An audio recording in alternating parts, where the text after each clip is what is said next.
So I'm here to talk about Encarc. It's not so much what we've got, it's probably more what we can do going forwards that I want to stress today. But essentially, Encarc is the Northern Carolinas Research Collection. As we've heard numerous times, it's a tissue bank that's actually got ethical approval to release material. So we've got our own structure for doing that.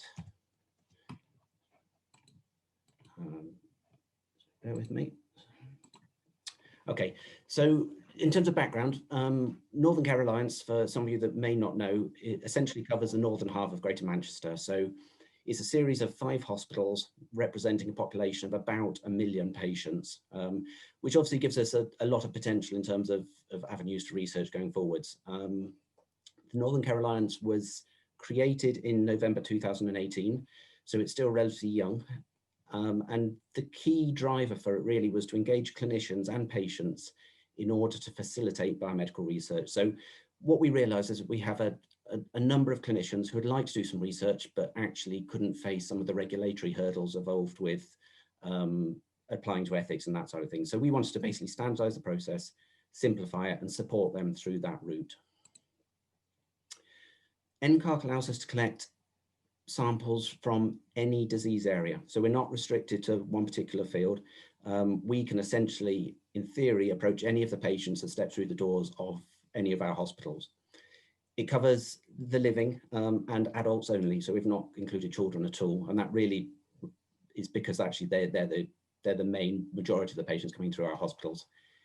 We can potentially include patients with impaired capacity, and potentially that could include stroke and similar conditions. In terms of samples, we try to collect surplus clinical samples, but we can also take samples that are minimally invasive. So essentially blood, urine, saliva, those sort of things we can also take. And we can, in some cases, collect samples additional to a minor procedure. For example, a muscle biopsy, we have got ethics to take a little bit of extra muscle at the stage of that biopsy that's taken place for clinical purposes. Importantly, in terms of data, we have got permission to access the full clinical records of these patients once they've consented. In the case of the Salford records, that includes digitally coded information going back over 15 years. So we have got a very powerful resource that we can tap into. The mechanisms for doing that aren't always simple, but actually the potential is huge. The consent that we've got is standardized, and we ask that any sub-collection that we have within Encarc doesn't change the consent form.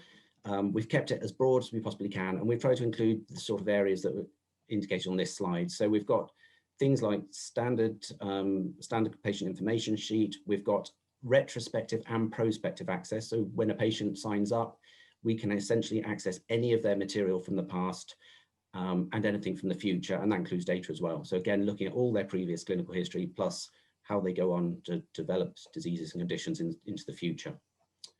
We've got routine samples, and we can collect clinical data from all of them. We included within the consent form the ability to collect for commercial purposes and allow research to take place in other countries if needed. And this again came from experience where we've been tripped up with consent forms that have been badly designed in the past. We are allowed cost recovery, so we're not externally funded in any way, so we do rely on bringing money back in to support what we're doing. But again, we're explicit with the patients that that's what we're doing. And we can do fresh tissue approaches. So we essentially can have access to patients in surgery with the idea that we can get fresh tissue and have it in a laboratory environment within minutes or hours. And further from that, what we can also do is facilitate university researchers coming on site and perhaps doing their own preparatory work actually within our local laboratories if needed. That would take some planning to accommodate. So the 3 key areas are the collection, the storage, and the release. So collection takes place via the Encarc Collection Committee. Storage, we tend to encourage use of the Salford Biorepository facility, which I'll come back to, and release again is via a separate Encarc committee. So the collection committee essentially is there to manage all the sample collections that are taking place at the site. It's all operated from within research and innovation. The idea being that we don't find out about rogue collections that we didn't know were taking place. We consider applications on a monthly basis, and obviously we need to look at the importance of the research and the justification for it and whether those samples are likely to hold future value.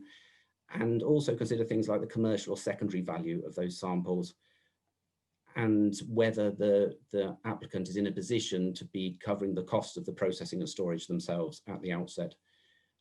We can also, and importantly, we want to encourage collaborative research with all of our NCA clinicians. So we have got a lady called Natalie Garrett who can facilitate those relationships and essentially advise on who within the trust may be able to work with you as a researcher to collect a target tissue. Storage within the biorepository facility, again, I won't go into much detail here, but essentially we've got banks of freezers, all regulated equipment, the appropriate paperwork, all the necessary things that you need to run a professional modern biobank. The biorepository manager is Julie Oxton, and she can be contacted via email just for any comments about the costs. And then in terms of release, we have got the Encarc Research Access Committee, which meets on demand and considers applications via email. So we have a relatively fast turnaround for applications.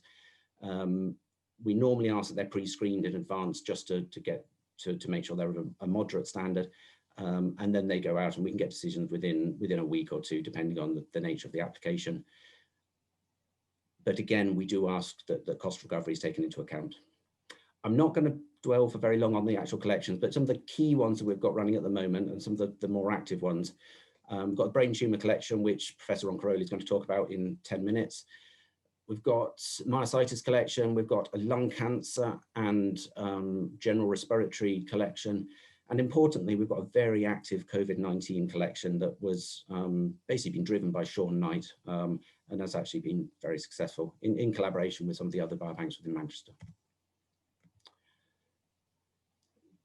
In terms of overall, the key points, we have defined processes and the ability to authorize research taking place. We have access to a very large patient population who's in most cases very well defined and characterized.